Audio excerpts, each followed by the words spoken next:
일본 총리의 타이완 개입 발언을 수습하기 위한 중일 외교국장급 회담이 열렸습니다. 중국 측은 잘못된 발언을 즉각 철회하라며 회담이 끝난 뒤 나가는 장면을 공개했는데요. 어땠는지 직접 보시죠. 베이징 강정규 특파원입니다. 인민복 차림의 남성이 두 손을 주머니에 꽂은 채 무언가 말을 건넵니다. 옆에 서류 가방을 든 남성은 고개를 숙이고 경청합니다. 마치 윗사람이 아랫사람을 훈계하는 듯한 이 장면, 중일 외교국장 회담이 끝난 뒤의 모습입니다. 일본 총리의 타이완 군사 개입 발언을 수습하기 위해 파견된 가나이 마사아키 아시아 대양주국장. 현지 시간 오후 2시쯤 국회 다문입으로 중국 외교부 청사를 빠져나갔습니다. 상대역인 중국의 류진숭 아시아국장은 못마땅한 표정으로 뒷짐을 진 채 배웅합니다. 중국 외교부는 잘못된 발언을 엄중히 항의하고 즉각 철회할 것을 재차 요구했다고 밝혔습니다. 性质和影响极其恶劣，激起中国人民的公愤和谴责。 중국은 극장판 짱구는 못 말려를 비롯한 일본 영화 상영 중단을 공식화했습니다. 관영 CCTV는 이미 14일에 개봉한 일본 만화 귀멸의 칼날도 흥행세가 꺾였다고 깎아내렸습니다. 당국의 일본 여행 자제령에 업계는 항공권 무료 취소와 관광상품 판매 중단으로 호응했습니다.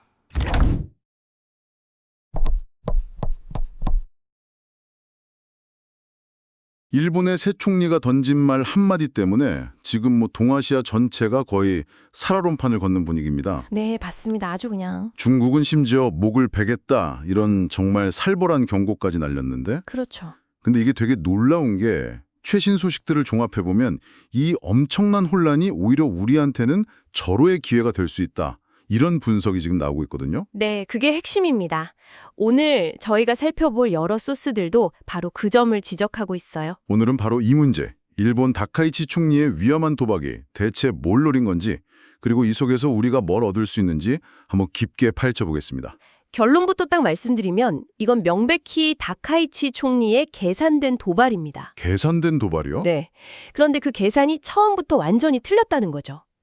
자신의 약한 국내 정치 기반을 좀 다져보려고 중국의 가장 아픈 곳을 찔렀는데 돌아온 건 동맹인 미국의 외면, 그리고 중국의 전방위적인 보복 예고입니다. 모든 계산이 빗나갔군요. 네. 근데 이 거대한 균열 속에서 역설적으로 한국의 외교적, 경제적 공간이 예상치 못하게 넓어지고 있는 그런 형국입니다. 계산된 도발인데 계산이 틀렸다. 네. 이 부분이 아주 흥미로운데요. 그럼 하나씩 차근차근 짚어보죠. 아니 대체 무슨 발언을 했길래 중국이 저렇게까지 거의 외교관계 단절 수준의 반응을 보이는 겁니까? 발언 내용은 사실 되게 간단합니다. 대만 유사시에 일본이 집단적 자위권을 발동할 수 있다. 아, 그 발언. 네. 바로 이 한 문장이 모든 문제의 시작이었습니다. 집단적 자위권. 그러니까 동맹국이 공격받으면 우리도 같이 싸울 수 있다 이런 개념이잖아요. 맞습니다. 언뜻 들으면 동맹인 대만을 돕겠다 이런 원론적인 이야기처럼 들릴 수도 있는데 이게 왜 중국한테는 그렇게 치명적인 발언이 되는 건가요? 바로 그 지점이 핵심입니다. 대만 문제는요, 중국에게는 타협이나 협상의 대상이 아니에요. 아예 아니군요. 네, 국가의 존립이 걸린 핵심 이익이거든요. 하나의 중국 원칙은 그 어떤 도발도 용납하지 않겠다. 이게 그들의 가장 중요한, 영린인 거죠. 근데 다카이치 총리가 정확히 그 영린을 건드렸다. 네. 과거 아베 신조 총리를 포함해서 역대 일본 총리들은 이 문제에 대해서 일부러 입장을 명확히 안 밝혔습니다. 일부러요? 네. 전략적 모호성이라고 하죠. 수십 년간 이걸 유지해왔어요. 그게 중국을 자극하지 않으면서 미국과의 동맹도 유지하는 그런 절묘한 줄타기였고요. 일종의 암묵적인 룰 같은 거였는데 그걸 그냥 깨버렸다는 거네요? 깨버린 정도가 아닙니다. 거의 산산조각을 내버렸죠. 더 큰 문제는 그 다음 태도였습니다. 당연히 중국은 발언을 즉각 철회하라고 강력하게 요구했죠. 네네. 그런데 여기서 다카이치 총리가 철회할 생각이 없다고 그냥 못을 박아버립니다. 아, 한 번 더? 이건 실수로 선을 넘은 게 아니라 의도적으로 넘어가서 돌아올 다리까지 불태워버린 격이죠. 한 번의 실수가 아니라 두 번의 거의 확신범적인 행동을 한 셈입니다. 와. 그러니까 중국 반응이 정말 상상을 초월하는 수준으로 나오는 거군요. 불장난하면 타 죽는다. 이것도 놀라운데 그것도 그렇죠. 일본 주재 총영사가 총리의 더러운 목을 베어줄 수밖에 없다. 아니 이게 외교관이 할 수 있는 말입니까 이게? 이건 외교 역사상 유례를 찾기 힘든 사실상 선전포고에 가까운 온사입니다. 그렇죠. 정상적인 국가 관계라면 그 총용사는 바로 본국으로 소환되거나 추방되어야 마땅하죠. 그런데 베이징의 반응은 정반대입니다. 아무런 제지가 없었나요? 아무런 제지도 없고요. 사실상 침묵으로 동의하고 있어요. 이건 그 총영사 개인의 돌출 발언이 아니라 중국 지도부 전체의 의중을 대변하는 계산된 막말이라는 신호인 겁니다. 아, 일부러 저렇게 말하게 뒀다. 그렇습니다. 이건 시작에 불과하다, 각오해라 라는 메시지를 전 세계에 그냥 보내고 있는 거죠. 이게 그냥 말로만 하는 경고가 아니라는 증거도 벌써 나오고 있죠. 경제 보복이 시작됐다는 소식들이 들리던데요. 네, 맞습니다. 메시지가 나온 직후에 바로 행동에 들어갔어요. 중국 정부가 일본 여행 자제령을 내리자마자 하루 만에 일본행 항공권이 50만 건 넘게 취소됐습니다. 와, 50만 건이요? 네, 이게 그냥 놀라운 숫자에서 그치는 게 아닙니다. 여기에 기름을 붓듯이 중국 주요 항공사들이 연말까지 일본행 항공편 취소 수수료를 전액 면제해주겠다고 발표했어요. 야, 이건 뭐 대놓고 가지 말라는 거네요? 그렇죠. 가지 마라. 우리가 손해는 막아주겠다고 대놓고 등을 떠미는 거죠. 예전에 일본을 굴복시켰던 그 히토류 수출 중단 카드처럼 이번에는 관광객을 무기로 쓰는 거군요. 정확합니다. 그건 일종의 예고편인 거죠. 예고편이다. 네. 앞으로 일본 기업에 대한 제재라던가 핵심 부품 공급망을 차단한다던가 훨씬 더 고통스러운 카드들이 줄줄이 나올 수 있다는 걸 보여주는 겁니다. 여기서 정말 궁금한 점이 생깁니다. 아니, 다카이치 총리가 이걸 몰랐을 리가 없잖아요. 그렇죠. 취임 초에 지지율이 80%를 넘을 정도로 인기가 높다, 이런 보도도 있었는데 뭐가 아쉬워서 이렇게 위험한 도박을 한 걸까요? 여러 소스들을 분석해보면 그 진짜 속내가 뭐라고 나옵니까? 바로 그 80% 지지율이 사실은 함정이라는 분석이 되게 많습니다. 함정이요? 네. 일본 정치를 잘 모르는 사람들은 이 숫자를 보고 일본 국민 대다수가 다카이치 총리의 강경 노선을 지지하나 보다. 이렇게 생각하기 쉽지만 실상은 완전 다릅니다. 어떻게 다른가요? 일본은 전통적으로 새 총리가 취임하면 일단 지지해주고 보는 축의금 지지율이라는 경향이 매우 강해요. 그냥 초반에 점수를 주고 시작하는. 맞습니다. 정치에 대한 기대감이라기보다는 무관심에 가까운 거죠. 즉, 이 지지율은 콘크리트 지지 기반이 아니라 언제든 빠질 수 있는 거품에 가깝다는 겁니다. 그러니까 그 지지율은 사실상 신기로 같은 거였고 실제로는 자신의 정치적 입지가 불안했기 때문에 이런 무리수를 뒀다. 이런 분석이군요. 맞습니다. 다카이치 총리는 자민당 내에서 주류파벌의 지지를 받지 못하는 기반이 아주 취약한 인물이에요. 원래부터요? 네, 당내에서는 과도기 총리, 그러니까 잠시 총리직을 맡았다가 곧 주류파벌의 다른 인물에게 자리를 넘겨줄 사람이다. 이런 평가가 지배적이었습니다. 그걸 깨고 싶었군요. 네, 이 구도를 깨고 장기 집권의 발판을 마련하고 싶었던 거죠. 그래서 일본 사회 내에 존재하는 그 우경화 흐름에 편승해서 가장 목소리가 크고 결집력이 강한 강경 보수층을 자기 편으로 끌어들이기 위한 승부수를 던진 겁니다. 내부 정치용 계산이 깔려 있었다는 건데 일부 분석에서는 이게 단순히 국내 문제뿐만 아니라 우리 한국을 겨냥한 측면도 있다고 하던데요. 네, 그 부분도 중요하게 봐야 합니다. 최근 이재명 정부가 자주국방을 기치로 내걸고 핵 추진 잠수함 도입이나 군사력 강화를 추진하고 있지 않습니까? 네, 그렇죠. 과거 윤석열 정부 시절까지만 해도 한미일 공조라는 틀 안에서 일본이 한국을 어느 정도 자신들의 아래 파트너로 여기는 그런 시각이 있었어요. 네네. 그런데 한국이 독자적인 목소리를 내고 국방력을 키우려 하니까 일본의 보수층에서 위기감을 느낀 거죠. 이러다 한국에게 주도권을 뺏긴다는 조바심.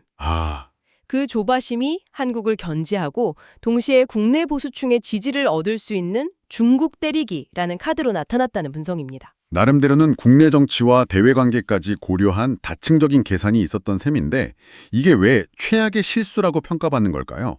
어디서부터 계산이 틀어진 거죠? 혹시 우리가 다카이치 총리를 너무 얕보고 있는 건 아닐까요? 이게 실수가 아니라 훨씬 더 큰 그림, 예를 들어서 미국의 더 강력한 개입을 유도하기 위해 일부러 판을 흔든 고도의 계산이다. 이런 분석은 없었나요? 아주 예리한 제문이신데요. 실제로 일부에서는 그런 관측도 제기합니다. 일본이 스스로 위기를 증폭시켜서 미국을 동아시아에 더 깊숙이 끌어들이려는 의도라는 거죠. 네. 하지만 대부분의 소스에서 이 시나리오가 설득력을 잃는 이유는 이 도박이 가장 중요한 두 플레이어, 바로 중국과 미국의 의도를 완전히 잘못 읽었기 때문입니다. 일단 첫째는 저희가 계속 얘기했지만 중국의 레드라인을 건드렸다는 점. 이건 협상이 가능한 영역이 아니라는 걸 간과한 치명적인 판단 착오였죠. 네. 그리고 둘째, 이게 어쩌면 더 결정적인데 바로 미국의 심기를 건드렸다는 겁니다. 아, 미국이요. 미국이 지금 중국을 견제하기 위해서 캠프 데이비드 협정 같은 걸 통해서 한미일 삼각공조 체제를 얼마나 공들여서 만들어놨습니까? 그렇죠. 정말 공들였죠. 그런데 다카이치 총리가 미국하고 아무런 사전 조율도 없이 독단적으로 이 판을 흔들어버린 겁니다. 미국 입장에서는 정말 황당하겠네요. 애써 다지어놓은 젠가탑의 가장 아랫부분을 일본이 갑자기 빼버린 셈이니까요. 정확한 비유입니다. 미국이 원하는 건 관리되는 긴장이지 언제 터질지 모르는 통제불능의 위기가 아니거든요. 그렇죠. 심지어 다카이치 정부는 여기서 한술 더 떴습니다. 우리 공군 특수비행팀 블랙 이글스가 두바이 에어쇼에 참가하기 위해 일본 오키나와에서 급유를 받기로 예정되어 있었는데 이걸 거부해버렸어요. 아, 맞아요. 그 이유가 정말 황당했죠. 블랙 이글스가 과거에 독도 상공을 비행했다는 걸 문제 삼았다고요? 그렇습니다. 중국의 영린을 건드린 것도 모자라 이번엔 우리의 영린인 독도 문제를 걸고 넘어지면서 한일 관계까지 파탄으로 몰고 간 겁니다. 이건 뭐. 이건 한미일 공조를 최우선으로 여기는 미국의 뒤통수를 제대로 친 행동이죠. 미국 입장에서는 도대체 일본은 뭘 하고 싶은 건가? 이런 의문이 들 수밖에 없는 상황입니다. 네. 마지막으로 믿었던 트럼프로부터도 외면당했다. 이런 분석도 있던데 이건 정말 의외였습니다. 그게 세 번째 결정적 실수입니다. 다카이치는 트럼프가 자신과 같은 강경파니까 지지해줄 거라 기대했을지 모릅니다. 하지만 트럼프의 핵심 논리는 미국 우선주의지 동맹 우선주의가 아니거든요. 그렇죠. 한 기자가 트럼프에게 다카이치 총리가 중국에게 비판받는 상황에 대해 묻자 뭐라고 답했는지 아십니까? 동맹들이 우리를 더 등쳐먹었어 라면서 오히려 일본을 비판했습니다. 이런 뉘앙스였죠. 중국, 미국, 심지어 잠재적 우군이었던 트럼프에게까지 사방이 모두 적으로 둘러싸인 완벽한 외교적 고립 상태에 빠진 겁니다. 자, 상황이 이렇게 복잡하게 돌아가고 있는데요. 그럼 가장 중요한 질문으로 넘어가 보겠습니다. 이 거대한 지정학적 폭풍이 우리에게는 어떤 영향을 미칠까요? 여러 소스들에서는 정말 이게 우리에게 기회가 될 수 있다고 보고 있습니까? 네, 대부분의 분석은 우리에게 직접적인 유탄이 튀기보다는 오히려 반사이익을 얻을 가능성이 매우 크다고 보고 있습니다. 오히려요? 네, 물론 우리가 어떻게 대응하느냐에 따라 결과는 달라지겠지만 현재로서는 긍정적인 신호가 더 많습니다. 경제적인 측면부터 좀 짚어보죠. 벌써부터 가시적인 움직임이 있다고요? 가장 즉각적으로 나타나는 게 관광산업이죠. 앞서 말씀드린 것처럼 일본 여행을 취소한 수십만 명의 중국인 관광객들. 그럼 어디로 가겠습니까? 지리적으로 가깝고 문화적으로도 매력적인 한국이 가장 유력한 대안이 될 수밖에 없습니다.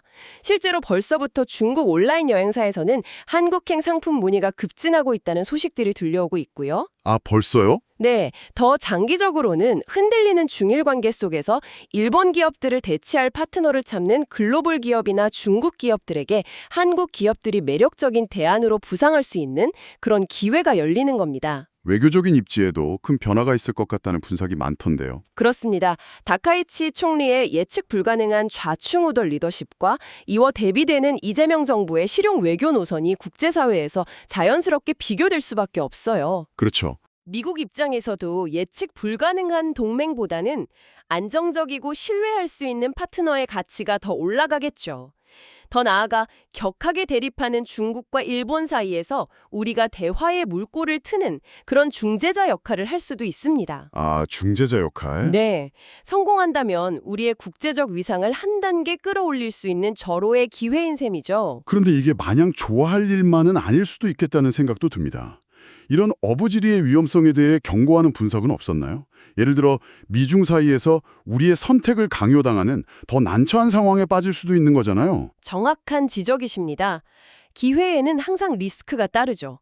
일부 소스에서는 바로 그 점을 경고하고 있습니다. 우리가 이 상황을 너무 즐기다 보면 미국으로부터 한미일 공조를 저해한다는 압박을 받을 수 있어요. 반대로 중국은 이 기회에 한국을 자신들 편으로 완전히 끌어들이기 위해 더 강한 압력을 행사할 수도 있고요.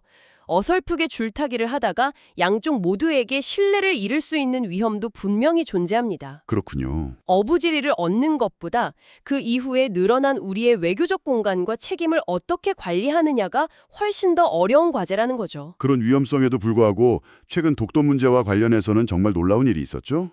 중국이 사실상 우리 편을 들어주는 듯한 발언을 했다고요. 네, 이건 정말 이례적인 상황입니다. 최근 일본이 영토 주권 전시과를 확장하면서 또다시 독도가 자기네 땅이라는 억지 주장을 펼쳤습니다. 네. 그런데 중국 외교부 정례 브리핑에서 한 기자가 이 문제에 대해 질문하자 대변인이 이렇게 답했습니다. 일본의 많은 악성 언행은 주변 국가의 경계와 불만을 유발하고 있다. 독도를 직접 언급하지는 않았지만 네, 문맥상 일본의 영토 도발을 비판하면서 간접적으로 우리 입장에 힘을 실어준 겁니다. 중국이 정말 독도가 우리 땅이라고 믿어서라기보다는 일본을 고립시키기 위한 전략적인 발언이라고 봐야겠군요. 바로 그거죠. 중국의 계산은 명확합니다. 적의 적은 친구라는 논리죠. 하하, 그렇죠. 일본을 외교적으로 최대한 고립시키기 위해 한국과의 공통분모인 과거사나 영토 문제를 지렛대로 활용하는 겁니다. 우리 입장에서는 중국의 의도가 뭐든 간에 일본의 억지 주장을 반박할 수 있는 또 하나의 논거를 얻게 된 셈이니 전혀 손해볼 것 없는 상황이죠. 오늘 이야기를 종합해보면 일본 새 총리의 정치적 야심과 조급함이 쏘아올린 작은 공이 동아시아 전체를 뒤흔드는 거대한 나비 효과를 일으키고 있고 그 파도의 중심에서 한국이 기회와 위기를 동시에 맞고 있다. 이렇게 정리할 수 있겠네요. 맞습니다. 타카이치 총리는 자신의 정치 생명을 연장하기 위해 일본의 미래를 도박판에 올렸지만 그 대가는 일본 경제와 국민 그리고 동아시아 전체의 안정이 치르게 될 가능성이 커졌습니다. 근데 여기서 우리가 마지막으로 한번 생각해봐야 할 질문이 하나 있습니다. 어떤 질문이죠? 이처럼 한 지도자의 불안정한 리더십이 만들어낸 혼란 속에서 우리가 얻게 된 이 어부지리는 과연 행운일까요? 아니면 시험될까요? 우리는 이 예상치 못한 기회를 그저 단기적인 이익을 챙기는 데 그칠 것인가? 아니면 이 기회를 발판 삼아서 다시는 주변 강대국들의 이해관계에 우리의 운명이 흔들리지 않도록 우리만의 외교적, 경제적 중심을 더욱 단단하게 세우는 계기로 만들 것인가? 그 선택이 바로 지금 우리의 손에 달려 있습니다.